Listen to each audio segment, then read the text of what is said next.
Today I wake up with soreness in my traps, lats, chest, and triceps. All of those muscles were sore from the morning, from the moment I woke up. Go to work, come back from work, get in here, and I feel strong. I feel strong, and the reason why I feel strong, I'm just trying to think to myself now, is because my upper back, it's pumped right now.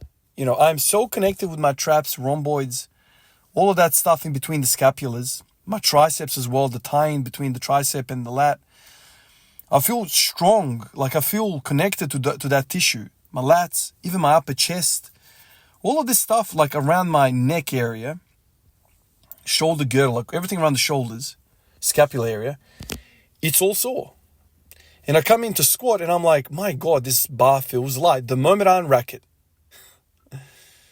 One of you guys wrote a really cool comment that's been on my mind ever since this morning. I'm walking around freaking hospital thinking about what this guy wrote. Oh my God, my mind sometimes just wanders off into oblivion. I'm doing something completely unrelated and my mind's there racing around thinking about damn barbell squat, man. But this guy wrote, the reason why you see girls hip thrusting 200 plus kilos and barely squatting 60 kilos is because in order for you to unrack a really heavy squat, you need upper back. That's what he wrote. You need an upper back to handle that weight on top of your shoulders. It's not going to do with the lower body. Upper back. So tonight, today I wake up and I'm feeling my traps and I feel strong. I feel like I'm ready to fight. I feel just tough. I feel strong. I feel full in my triceps, in my freaking traps, rhomboids, like all those show muscles are like up and about. You know what I mean? Like up and about. And I come in here and I'm like, I unrack the empty bar and I'm like, damn, I feel strong today. And I'm walking around with my freaking lats in my mind and my traps in my mind and my triceps are in my mind. It's all connected. It's all kind of like a little bit pumped up from yesterday's work. And what do you know, man? I start freaking squatting and I'm like, damn, I feel like I can handle this weight. So how much of squatting is actually upper back? It's so freaking interesting to me. And it makes sense, why girls can't squat as much as guys, even though they can freaking hip thrust. They do a lot of, hip extension work with the glutes, hamstrings, all that stuff that they do it for, I guess vanity reasons, most of them.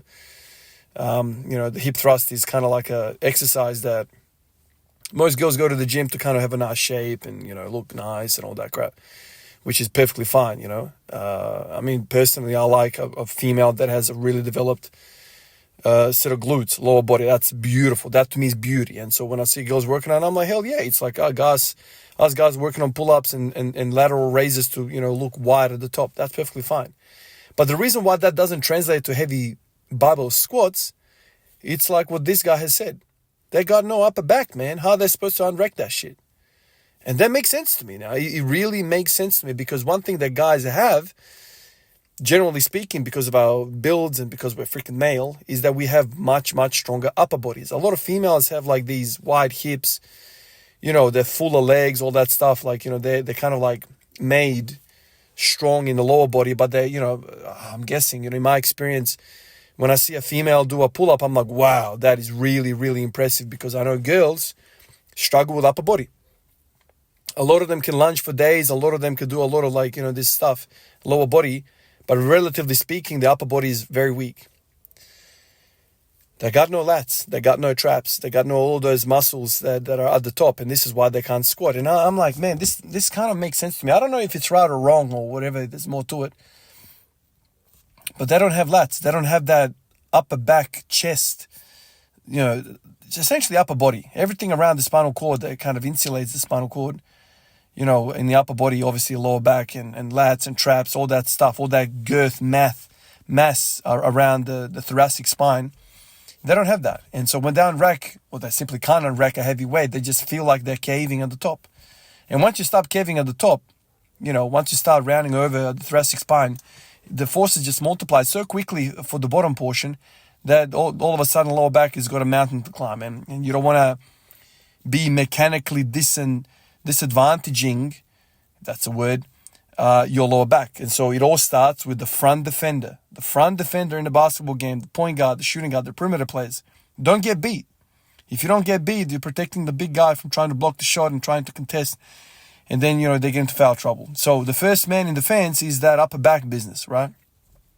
And today I'm doing these squats and I'm like, I don't have a reason. I've just worked all day. I'm kind of not feeling the greatest. I'm also rushing to get to today's workout. We're going to a basketball game tonight.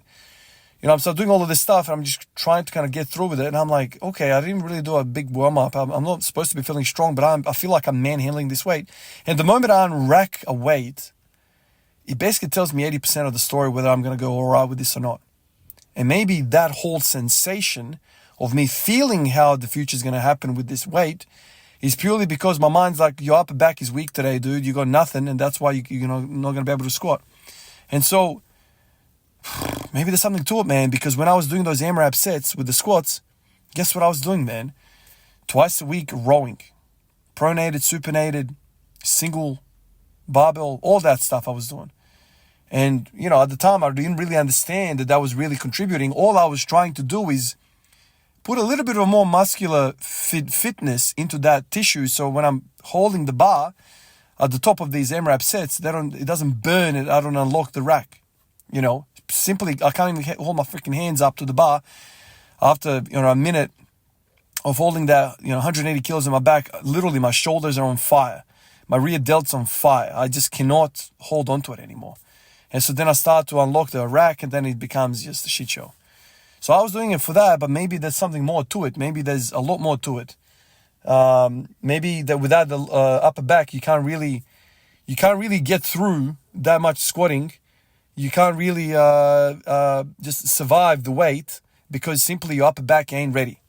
And so who would have thought, man, right? I mean, 10 years ago, I would have never thought that this would be the case. I just thought it was about quads, glutes, and hamstrings, and core, and lower back, all that stuff, and that was it. But there's more to it. There's much, much more to it, and I'm really finding out that this squatting business, man, it's as much about the upper back as it is about the lower back and the rest of the body. So it's a full body exercise. It is what it is. So that's kind of what I'm discovering. You put the upper back, the lats, straps onto the map, all of a sudden that bar feels just a tad better in that rack, and all of a sudden it's almost like your brain starts to unlock some of the power of your body because the spinal cord is safe. Interesting, isn't it? Appreciate you guys. I'll catch you in the next one. Peace out.